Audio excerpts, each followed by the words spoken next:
누가복음 7장 1절부터 17절까지의 말씀, 우리 함께 하나님의 말씀을 받겠습니다.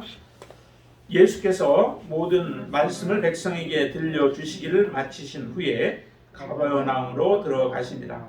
어떤 백부장의 사랑하는 종이 병들어 죽게 되었더니 예수의 소문을 듣고 유대인의 장로 몇 사람을 예수께 보내어 오셔서 그 종을 구해 주시기를 청한지라. 이에 그들이 예수께 나와 간절히 구하여 이르되 이 일을 하시는 것이 이 사람에게는 합당하니이다. 그가 우리 민족을 사랑하고 또한 우리를 위하여 회당을 지었나이다 하니 예수께서 함께 가실새 이에 그 집이 멀지 아니하여 백부장이 벗들을 보내어 이르되 주여 수고하시지 마옵소서. 내 집에 들어오심을 나는 감당하지 못하겠나이다. 그러므로 내가 주께 나아가기도 감당하지 못할 줄을 알았나이다. 말씀만 하사 내 하인을 낫게 하소서. 나도 남의 수하에 든 사람이요 내 아래에도 병사가 있으니 이더러 가라 하면 가고 저더러 오라 하면 오고 내 종더러 이것을 하라 하면 하나이다. 예수께서 들으시고 그를 놀랍게 여겨 돌이키사 다른 무리에게 이르시되 내가 너희에게 이르노니 이스라엘 중에서도 이만한 믿음을 만나보지 못하였노라 하시더라. 보내었던 사람들이 집으로 돌아가매 가보매 종이 이미 나아 있었더라. 그 후에 예수께서 나인이라는 성으로 가실새 제자와 많은 무리가 동행하더니 성문에 가까이 이르실 때에 사람들이 한 죽은 자를 메고 나오니 이는 한 어머니의 독자요 그의 어머니는 과부라. 그 성에 많은 사람도 그와 함께 나오거늘 주께서 과부를 보시고 불쌍히 여기사 울지 말라 하시고 가까이 가서 그 관에 손을 대시니 맨 자들이 서는지라. 예수께서 이르시되 청년아 내가 네게 말하노니 일어나라 하시매 죽었던 자가 일어나 앉고 말도 하거늘 예수께서 그를 어머니에게 주시니 모든 사람이 두려워하며 하나님께 영광을 돌려 이르되 큰 선지자가 우리 가운데 일어나셨다 하고 또 하나님께서 자기 백성을 돌보셨다 하더라. 예수께 대한 이 소문이 온 유대와 사방에 두루 퍼지니라. 아멘.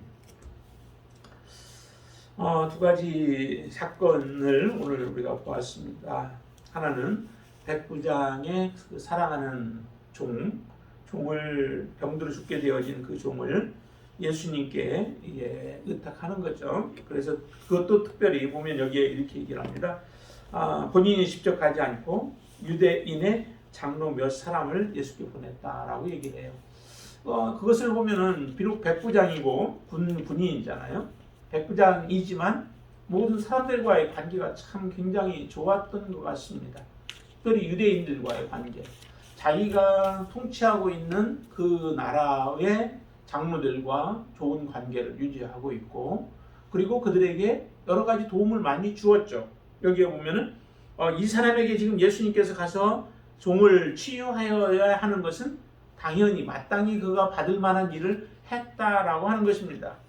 유대인들을 위해서 좋은 일들을 많이 한 것이죠. 그 중에 몇 가지를 얘기를 하는데 그게 5절에 이렇게 얘기를 하죠. 그가 우리 민족을 사랑하고 또한 우리를 위하여서 회당을 지었다. 이방인인데 그 사람이 그 유대 민족을 사랑하고 그리고 회당까지 지어준다라고 하는 것은 이게 보통 일은 사실은 아니죠. 대단한 일이에요. 이와 같은 일을 그런 사랑을 베푸고 그런 은혜를 베풀었기에 이 사람의 종을 예수님께서 가서 고쳐주시는 것은 그럼 마땅히 해줘야 할 일이다라고 얘기를 하는 거죠. 그것도 누가 요구를 하냐면 지금 유대인의 장로들, 백부장이 친 것이었던 유대인의 장로들이 가서 건성으로 얘기하지 않고 그것도 간절히 얘기를 하죠.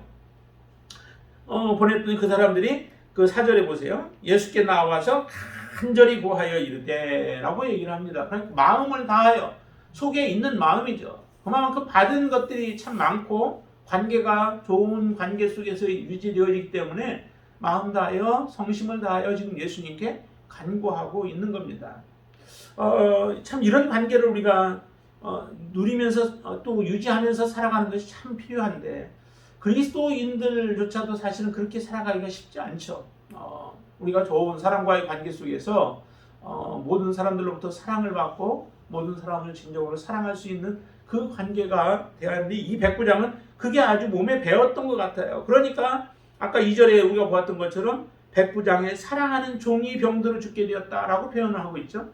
종이면은 하나의 그 자기의 재산 중에 하나의 일부이잖아요. 일부로 취급을 받던 그 당시에 그 종을 사랑했다. 또 그 사랑이라고 하는 표현을 귀중하다 아니면 소중하다 가치 있는 존재다라고 하는 그런 의미도 가지고 있어요. 그러니까 이 종이 굉장히 가치 있고 귀중한 존재로 보는 것이죠.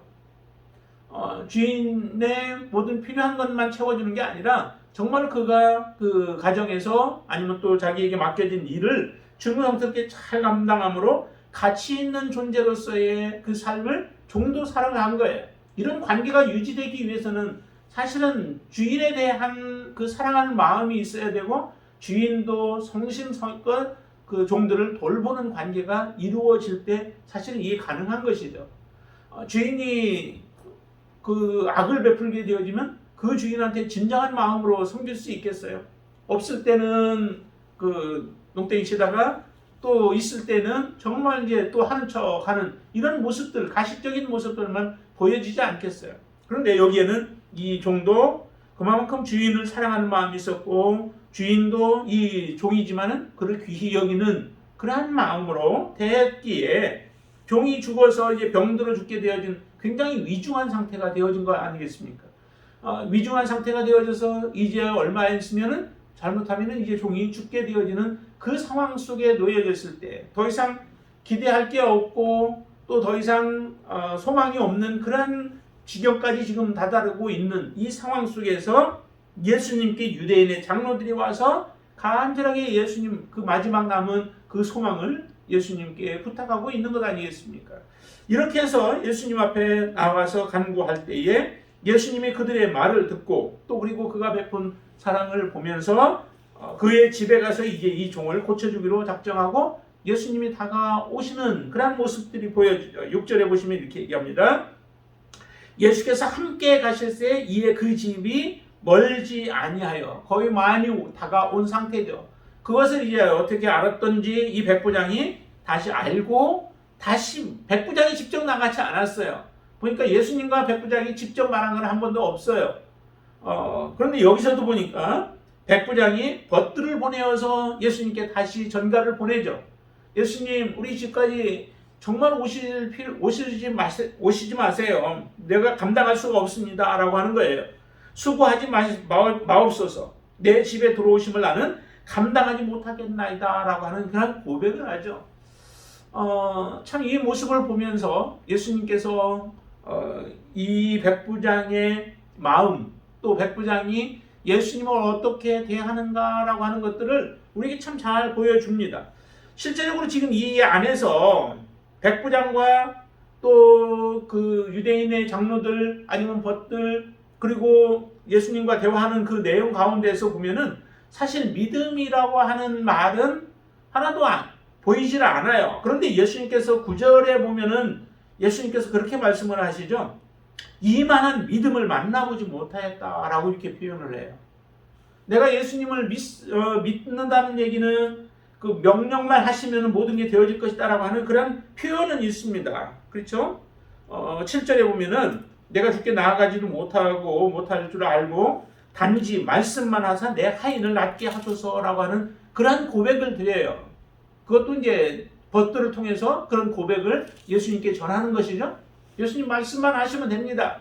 나도 지금 백부장이지만은 내 밑에 수하들이 있어서 그 수하들을 오라고 누군가를 이름을 부르고 그를 데려오라고 하면은 그 명령이 전달되어지면 반드시 그 사람이 내 앞에 온다는 거죠. 자기가 백부장이지만은 그런 권세가 있는데 하나님의 예수님께서는 얼마나 큰 권세가 있겠어요. 예수님의 그 권세를 믿고 그렇기 때문에 예수님한테 말씀하는 겁니다. 그냥 명령만 우리 집까지 오시지 마시고 그런 수고하시지 마시고 명령만 하셔도 모든 일들이 되어질 것에 대해서 확신을 갖는 거죠. 이 모습을 보면서 예수님은 이 백부장이 정말로 대단한 믿음이 많이 가지고 있는 것을 예수님은 보신 거예요. 그래서 이렇게 말씀을 하시죠. 9절에 보시면 내가 너희에게 이르노니 이스라엘 중에서 이만한 믿음을 만나보지 못하였노라.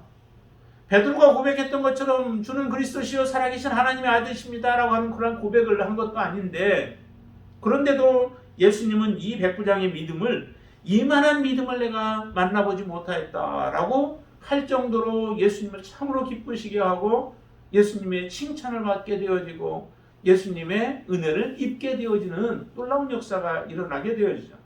그렇기 때문에 우리의 믿음이라고 하는 것을 우리는 조금 좀 넓혀서 확장시켜서 믿음을 항상 보아야만 합니다. 우리는 믿음하면은 입술로 고백하고 마음으로 믿고 입술로 고백하는 것, 그것만이 우리는 믿음이라고 생각하지만 주님이 보시는 그 믿음은 좀 더 넓은 의미로 보는 거죠. 정말 여기서 보니까 종을 사랑하는 그 마음과 그리고 민족을 사랑하고 회당을 지어주고 하는 이런 사랑의 모습들, 그 모습들을 예수님이 보시고, 그리고 또 예수님을 대하는 그 태도가 정말 굉장한 겸손이죠.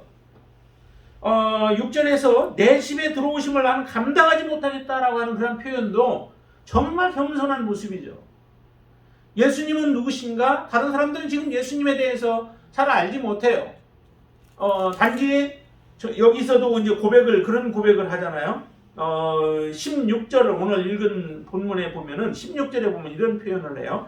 모든 사람이 두려워하며 하나님께 영광을 돌려 이르되 큰 선지자가 우리 가운데 일어나셨다라고 이렇게 표현을 해요. 예수님을 볼 때에 큰 선지자로 생각을 하는 거죠.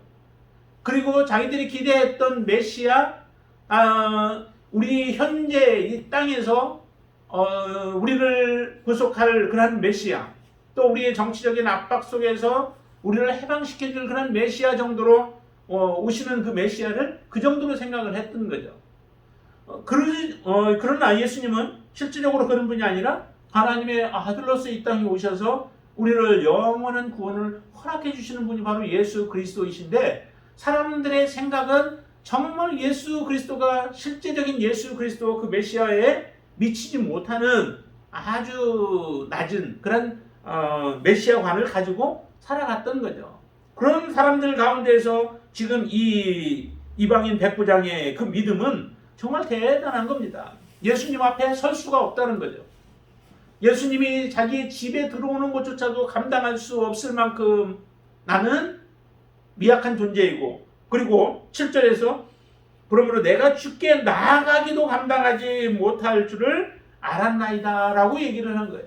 왜 백부장이 이렇게 예수님이 가까이 왔는데도 벗들을 보내고 자기가 나오지 않았는가 라고 하는 것을 보면은 참 버릇없다라고 어떤 사람 볼 수도 있겠지만은, 이런 마음, 그의 마음, 백부장의 마음을 본다면은 그것은 정말 겸손한 모습이죠. 이 고백은 곧 베드로를 만났을 때 베드로가 그런 고백을 했었잖아요. 물고기가 많이 두 배에 가득해서 잠길 정도가 되어졌을 때 베드로의 고백이 어떤 고백이었어요? 주여 나를 떠나달라는 거죠. 나는 죄인으로서이다라고 고백을 하며 오히려 주님이 두려운 거예요. 나의 모습이 있는 그 모습 그대로 우리 자신을 바라볼 수 있다면은 하나님 앞에 온전하게 설 수 있는 사람이 없다는 거죠. 정말 하나님이 두려운 존재가 되어지고, 그리고 하나님은 거룩하신 분이시고 그분 앞에 나는 너무도 미약한 존재인 것을 우리는 발견케 되어지는 거죠. 그럴 때 우리 자신이 깨어지는 거예요. 이전에 내가 괜찮은 사람이었다라고 생각을 하고 내 모든 힘과 능력으로 내 지혜로 살아온 것처럼 우리는 그렇게 주장하면서 살아가지만은 그것이 깨어지지가 않는 거죠. 웬만해서는 깨어지지 않아요. 그래서 잠언에서는 미련한 자는 그 공의로 찧어도 그 미련이 벗겨지지 않는다라고 그렇게 표현할 정도로 우리가 그렇게 미련하게 살아가는 겁니다. 그러다가 우리의 미련함이 깨어지고 하나님이 어떤 분이신지 예수 그리스도가 정말 누구이신지를 알게 되어지는 때는 우리가 우리 자신이 어떠한 존재인지를 정확하게 볼 때, 그때 우리는 깨닫게 되어지죠. 이 백부장의 모습이 그런 거예요. 주님을 보니까, 주님이 하시는 일들을 보니까 그분은 너무도 거룩하신 분이시고 능력 있는 분이시고 하기 때문에 그분 앞에 설 그런 자신이 없는 겁니다. 그러자 이런 고백을 한 거예요. 주님 말씀에도 능력이 있고 그렇기 때문에 주님 오시지 않고 오히려 말씀만 하셔도 모든 것들이 되어질 것을 믿는다라고 하는 그런 고백인 거죠.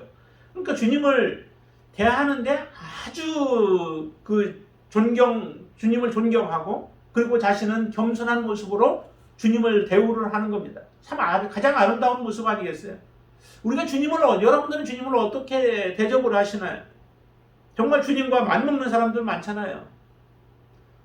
주님 말씀하셔도 그 말씀이 내가 듣고 내가 선택해서 하고 싶으면 하고 하기 싫으면 하지 않고 거부하고 하는 이런 모습으로 우리가 주님의 말씀을 보통은 대하잖아요. 그렇지만은 주님은 그런 분이 아니신 거죠. 주님 앞에 우리의 모든 것을 내려놓고 순종해야 할 분이 주님이세요. 단지 우리가 주님 앞에 거부를 해도 주님이 다시 기다렸다가 받아주시고 또 주님이 용납하시고 하니까 사실은 우리가 하나님 앞에 설 수 있는 것이지만은 실제적으로는 하나님 앞에 바르게 설 수 있는 사람이 아무도 없는 겁니다. 예수님의 제자가 되어진 베드로조차도 주님 앞에서 그와 같은 고백을 했고 특별히 선지자로 내가 너를 쓰겠다라고 하나님이 부르실 때에 그 사람들이 다 그런 모습들 아니겠습니까? 나는 미약한데 하나님이 쓰시겠다 하니 우리는 어떻게 나를 드려야 할까 고민하다 그래도 하나님의 명령이기 때문에 할 수 없이 그 명령에 순종하여 나아가는 그런 모습들을 우리가 보여집니다. 이처럼 예수님을 가장 아름답게 대접을 한 거예요. 예배라고 하는 것도 사실은 하나님을 하나님으로 대접하는 그 시간 아니겠습니까? 근데 예배를 하나님 앞에 온전한 예배로 대접하고 드려야 되고 우리가 그렇게 하나님 앞에 나아가야 하는데도 예배의 시간조차도 우리가 하나님 앞에 온전하게 하나님을 하나님으로 대접하지 못하는 경우들이 많아요. 우리의 몸은 때로는 하나님 앞에 와서 예배를 드리는데 우리의 마음은 그냥 세상에서 방황하고 있는 그런 모습으로 하나님 앞에 드릴 때도 있잖아요. 그럴 때는 하나님으로 대접하지 않는 거예요. 정말 하나님 앞에 우리가 온전한 마음으로 주님을 섬기는 게 그게 바로 하나님을 대접하는 거죠. 왜 구약의 마지막에 말라기와 선지자 같은 이런 사람들이 그 책망을 이스라엘 백성들을 향해서 했습니까? 하나님을 하나님으로 대접하지 않는 거죠. 하나님 앞에 예배는 드린다고 하는데 예배는 이미 썩어버린 거예요. 그 안에는 냄새가 나고 그 안에는 이기적인 마음들이 가득하고 욕심이 가득하고 자기의 욕심을 내려놓지 못한 가운데서 하나님하고도 딜을 하고 있는 그런 모습의 예배들을 우리가 보았잖아요. 그렇게 드리면서 과연 하나님을 대접을 하는 그런 모습이 하나도 없는 거예요. 그러니까 하나님께서 문을 닫아버렸으면 좋겠다고 하고 그들을 향해서 하나님은 분노를 하시는 것이죠. 우리의 모습, 여러분들이 하나님을 대접하는 그 모습은 어떠십니까? 정말 이 이방인 백부장과 같은 모습으로 하나님을 대접할 수 있으면 좋겠습니다. 예수 그리스도를 그렇게 대접하고 하나님의 말씀이면 우리가 흠뻑 죽고 하나님의 뜻이면 그 뜻 앞에 우리의 모든 것을 다 내려놓고 순종하고 복종하고 따라갈 수 있는 그러한 믿음의 삶을 살아갈 때 하나님이 말씀하시지 않겠습니까? 이만한 믿음을 내가 만나보지 못하였다. 이만한 믿음을 만나보지 못하였다. 예수 그리스도가 모든 것을 할 수 있다라고 하는 그러한 믿음의 고백뿐만 아니라 예수 그리스도를 정말로 메시아 하나님의 아들로 우리가 받아들이고 그분이 나를 살리신 분이시요 나를 영원히 인도하실 분이시면 그분께 우리의 모든 것을 걸고 따라가는 그 삶을 결정하고 결단하면서 매번 고백하고 살아갈 때에 우리는 예수 그리스도를 정확하게 제대로 예의를 갖추고 대접하는 그런 삶인 것이죠. 그렇게 살기 때문에 지금 이 백부장의 믿음이 예수님께서 이만한 믿음을 만나보지 못했다라고 말씀하시면서 역사하신 거죠. 그래서 종의 연약한 부분을 치유하시고 다시 그에게 돌려주시는 놀라운 역사가 일어납니다. 정말 이 7장의 모습을 보면 7장의 내용들을 보면서 우리는 어떻게 하나님을 대접해야 하는가? 어떻게 하나님 앞에서 우리가 믿음으로 살아가야 하는가라고 하는 것을 다시 한번 깊이 생각할 수 있는 그런 시간을 여러분들이 가질 수 있게 되길 바랍니다. 그리고 나서 또 하나의 사건이 나타나죠. 과부의 아들을 살리는 사건이 나타납니다. 자, 11절부터 보면은 난성에 이제 예수님께서 들어가시죠. 많은 제자들과 함께 무리와 함께 난성에 들어갔는데 그때 특이한 한 이제 사건이 등장을 하죠. 거기에 보면은 한 죽은 자를 메고 나오는 그런 한 무리들이 있게 되어집니다. 그런데 여기에 자세하게 표현해요. 한 어머니의 독자요. 한 어머니의 하나밖에 없는 아들이라는 거죠. 아들이요. 그 다음에 그의 어머니는 과부라. 아버지도 없이 그 어머니가 혼자서 그 아들 하나를 데리고 키우다가 지금 이와 같은 어려움을 당한 거예요. 무슨 일 때문에 이와 같은 일이 벌어졌는지는 모르겠죠. 가장 아픈 그런 사건이죠. 가장 가슴 아픈 일이에요. 아들하고 같이 둘이서 그냥 간신히 살아오는데 그 아들이 죽게 되어진 거죠. 죽었으면 이미 이제 모두가 끝난 거예요. 모든 것이 좌절이요, 모든 것이 낙심이요, 모든 것이 포기가 되어지는 그 시간이 지금 진행되어지고 있습니다. 묻고 오면 이제 모든 게 끝나게 되어지는데 이때 바로 예수님께서 그 무리들을 만난 거예요. 근데 거기에 덧붙여서 한마디 더 말씀합니다. 12절 후반절을 보시면 그 성에 많은 사람도 그와 함께 나오거늘이라고 말씀하죠.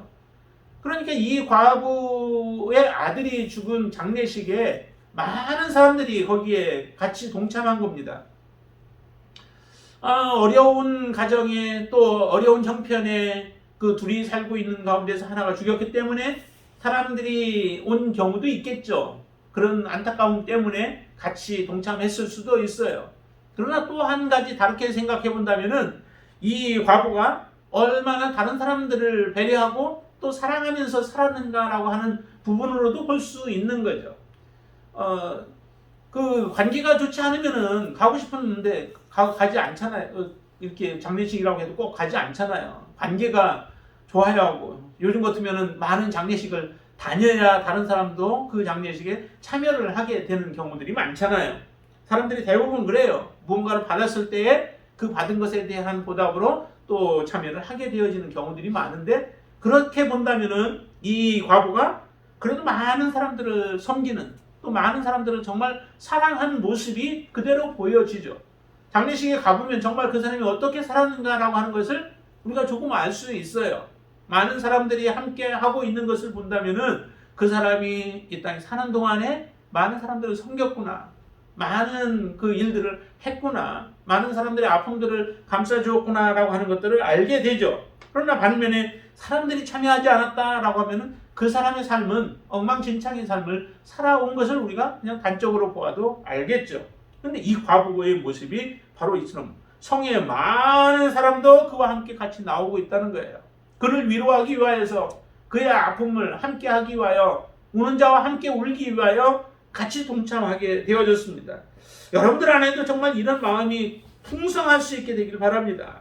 그래서 내가 꼭 받은 사람뿐만 아니라 받지 않았다 할지라도 함께 나눌 수 있는 그런 마음, 함께 할 수 있는 마음. 그래서 내가 조금이라도 그에게 힘이 되어줄 수 있다면은 그 길을 선택할 수 있는 그런 여러분들이 되시길 바랍니다. 자, 그런데 이렇게 해서 나오고 있는데 예수님께서 오셔서 말씀하시죠. 주께서 과부를 보시고 불쌍히 여서 울지 말래요. 정말 울 일이잖아요. 소망이 끊어진 상태. 자기가 섬기면서 살아왔다면, 많은 사람들을 섬기면서 살아왔다면 왜 이와 같은 일이 일어날까? 왜 이런 아픔이 나에게 찾아왔을까? 하면서 좌절하고 통곡할 수밖에 없는 그런 상황인데 예수님께서는 울지 말라라고 말씀하시는 겁니다. 울지 말라라고 말씀하시고 그러면서 청년을 살려주시죠. 청년아 내가 네게 말하노니 일어나라 라고 말씀하시자 그 청년이 일어나는 그런 역사가 일어납니다. 참 이 모습을 보면서 여기도 보면은 실질적으로 이 과부가 예수님께 뭔가를 한 것도 사실은 없어요. 예수님께는 한 것도 없어요. 그렇지만은 예수님이 이 과부에게 찾아와서 저런 울지 말라 하시고 그 아들을 다시 살려주시죠. 가장 큰 기쁨을 그에게 지금 주고 있는 겁니다. 이 죽었던 자가 다시 일어난다는 것은 이전에 구약에서나 뭐 몇 번 있었지만은 그게 현실로 자기의 삶에 나타날 줄이야 어떻게 알겠어요. 그것을 사실은 기대조차도 하지 않았겠죠. 이 여인이 그래서 내 아들을 살려달라고 요구하시지도 않았어요. 단지 주님께서 움직여서 주님께서 역사하신 것이죠. 역사하셔서 이 아들을 살려내는 역사가 일어나요. 그러니까 우리가 꼭 무엇을 기도해야만 하나님께서 꼭 주시는 것은 아니겠죠. 기도하지 않아도 하나님의 뜻을 쫓아서 믿음으로 선한 길을 살아가고 의의 길로 우리가 걸어가고 하나님이 기뻐하시는 일들을 행하면서 살아간다면 하나님이 필요한 부분들은 어려운 가운데서 그 문제들을 때로는 해결하는 그런 역사들이 일어나게 되어져요. 우리가 기도할 필요도 있지만은 그러나 하나님의 모든 주권에 놓여져 있는 것들은 하나님의 주권을 믿고 하나님 앞에서 우리가 신실한 모습으로 살아가는 그 삶의 모습도 필요한 것입니다. 자, 그랬더니 이 아들을 살려서 다시 주자 놀라운 사람들의 반응들이 나타나게 되어지죠. 하나님 앞에 영광을 돌리고 그러면서 예수님을 다시 이제 큰 선지자로 인정케 되어지는 그런 모습들을 보여주면서 한마디 합니다. 이렇게 얘기를 하죠. 백성들이. 자, 16절 후반절 보시면 하나님께서 자기 백성을 돌보셨다 하더라 라고 말씀합니다. 이 말은 실제 이스라엘 백성들에게 구약의 선지자들 이후로 선지자들이 나타나서 외친 이후로 한 400여 년간은 거의 어느 하나님께서 나타나지 않았잖아요. 역사하지 않았잖아요. 그렇게 해서 하나님이 나타나지 않자 그들의 마음속에서는 어떤 생각이 들까요? 이제 하나님이 정말 우리를 떠나셨나봐, 우리를 버리셨나봐 라고 하는 생각이 들게 되어질 겁니다.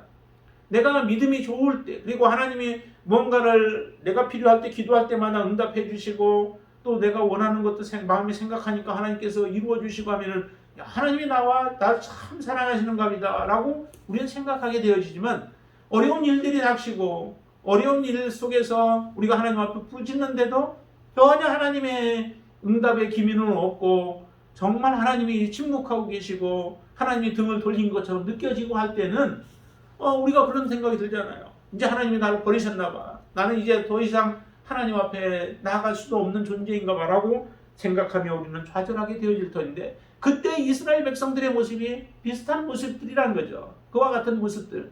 그래서 하나님은 우리를 떠나셨다라고 생각을 하고 있었는데 이제 침례 요한도 등장을 하고 그러면서 예수님께서 나타나셔서 이와 같은 일들을 행하시자 하나님께서 자기 백성을 돌보셨다라고 고백하면서 그들의 마음이 하나님께서 다시 돌아오는 그런 역사가 일어나는 거죠. 하나님이 사랑하셨다는 거예요. 하나님이 사랑하셨기 때문에 이와 같은 일이 일어난다라고 하는 그런 고백을 지금 하나님 앞에 드리고 있는 겁니다.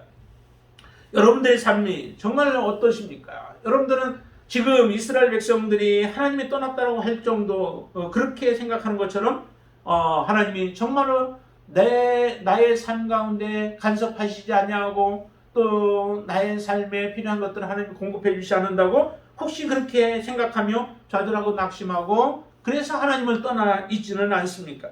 그러나 하나님은 반드시 우리를 모든 것을 알고 계시고 지켜보고 계시고 하나님은 우리와 함께하고 계신다라고 하는 것을 믿지 않으시기를 바랍니다. 독자인 그 아들이 죽었다라고 했을 때는 정말 이제 하나님은 나의 모든 아픔들을 하나님이 치유하시지 않고 나를 고통 가운데 내버려뒀다라고 그렇게 좌절하고 있었던 분이 사실은 이 과부가 그와 같은 상황이 아니었을까 싶은데요. 그런 과부의 아들을 살려주는 역사가 일어난다는 거죠. 우리는 볼 때에 한계가 있고 우리가 볼 때에는 못하시는 불가능한 것들이 있어 보일지 모르고 이것은 도저히 이제 모든 것은 끝났다라고 생각할지 몰라도 하나님 앞에서는 그 모든 끝난 것이 아니라는 거죠. 하나님은 다시 돌리실 수도 있는 분이시고 하나님은 우리에게 은혜를 베푸실 수도 있는 분이십니다. 그렇기 때문에 하나님 앞에 우리의 믿음은 결코 좌절해서는 안 된다는 겁니다.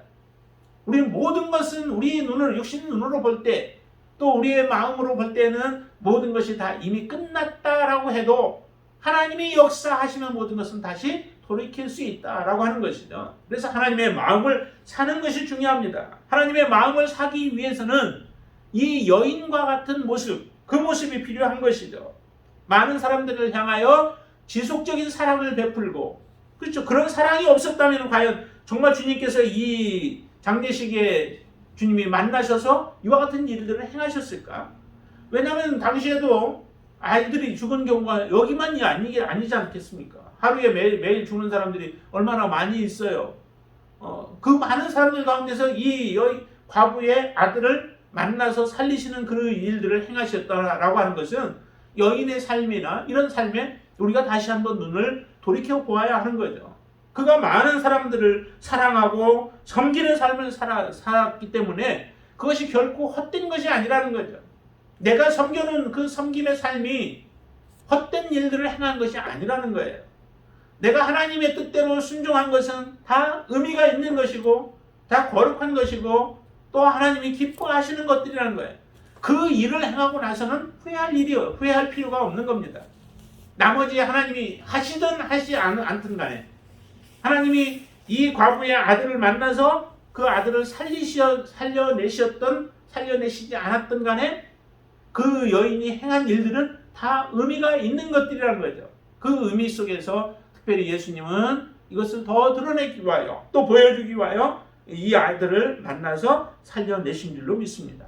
그것을 통하여서 하나님이 지금도 이스라엘 백성들을 돌보고 계시고 하나님은 이스라엘 백성들을 사랑하고 계시다라고 하는 것을 우리에게 보여주시는 거죠. 너희의 삶 속에서 사랑을 지속적으로 너희들이 행하라. 그것이 곧 여기에서는 믿음인 거예요. 믿음이 있어야 하나님의 역사를 이루어내잖아요. 그러니까 여기에 특별히 믿음이라고 하는 건 하나도 안 나타나요. 여인 같은 경우 더더욱 그렇잖아요. 그런 고백을 한 경우도 없습니다. 그런데도 예수님은 그 아들을 만나서 살려내는 일을 이루어 주셨습니다. 그 이야기는 다시 말하면 정말 우리의 그 믿음이라고 하는 것은 여러 가지 모습으로 나타난다는 거죠. 믿음이 사랑으로도 나타나게 되어지고 사랑이 없으면 믿음이 없는 거예요. 우리가 겸손이 없으면 그것 믿음이 없는 거예요.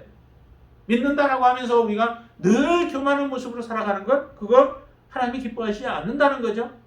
믿음이 있다면 정말 다른 사람들을 용납하고 용서하는 마음도 있어야 되고요.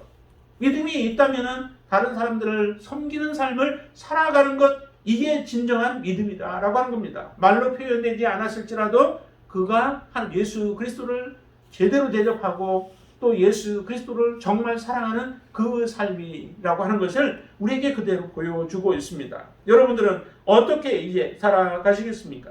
정말로 우리의 삶의 모습을 보면서 주님이 이만한 믿음을 만나보지 못했다라고 우리가 듣기 위해서는 오늘 우리에게 주어진 날 동안에도 우리가 하나님 앞에 말씀을 붙잡고 그 말씀대로 순종하며 기쁨으로 그 말씀들을 이루어갈 때에 하나님은 여러분들을 보시고 정말 이만한 믿음을 만나보지 못하였다라고 말씀하시고 또 우리가 가지고 있는 여러 가지 문제들도 그 가운데 주님이 직접 개입하셔서 역사하는 일들도 이루어내실 겁니다. 혹시라도 일을 그렇게 행하시지 않는다 할지라도 우리의 믿음에는 흔들림이 없는 모습으로 하나님을 섬기는 그 믿음의 삶을 살아갈 때에 우리가 이 땅에서 온전한 믿음으로 주님 앞에 살아가는 삶인 줄로 믿습니다. 그 삶을 저와 여러분들이 살아내시는 귀한 축복이 있기를 주님의 이름으로 축원을 드립니다. 기도하겠습니다. 하나님 감사합니다. 우리가 정말 믿음으로 하나님 앞에 산다라고 하지만 우리의 삶 가운데서 백부장과 같은 칭찬이 있습니까? 비록 이방인이지만 이방인을 칭찬하고 이방인이지만 그를 사랑하는 마음이 있어서 예수님께 간절한 마음으로 구하기도 하고 또한 예수님을 사랑하는 극진히 대하는 그 모습을 통하여 예수님으로부터 대단한 칭찬을 받았습니다. 하나님 우리의 믿음이 이와 같은 칭찬받는 믿음의 삶을 살아가고 있습니까? 하나님 우리는 작은 이익 앞에서도 우리가 믿음이 흔들릴 경우가 참 많습니다. 다시 우리가 온전한 믿음 가운데로 설 수 있도록 주님 역사하여 주시옵소서. 우리의 손을 펴서 사람들을 베푸는 삶을 살게 하시고 섬김의 삶을 살아갈 수 있도록 역사하여 주시옵소서. 우리가 아파하는 것을 같이 아파할 수 있는 그런 친구들을 만들게 하시고 또 그것이 곧 하나님의 말씀대로 살아가는 것임을 믿습니다. 하나님 이처럼 우리의 삶에 아름다운 열매들이 맺혀지게 하여 주시어서 하나님의 영광을 드러내는 자로 쓰임받기를 원합니다. 하나님 그렇게 살아갈 수 있도록 날마다 우리 가운데 역사하여 주시고 우리의 가운데 간섭하여 주시고 우리를 인도하여 주시옵소서. 하나님의 영광만이 나타나게 하여 주시옵소서. 예수님의 이름으로 간절히 기도드리옵나이다. 아멘.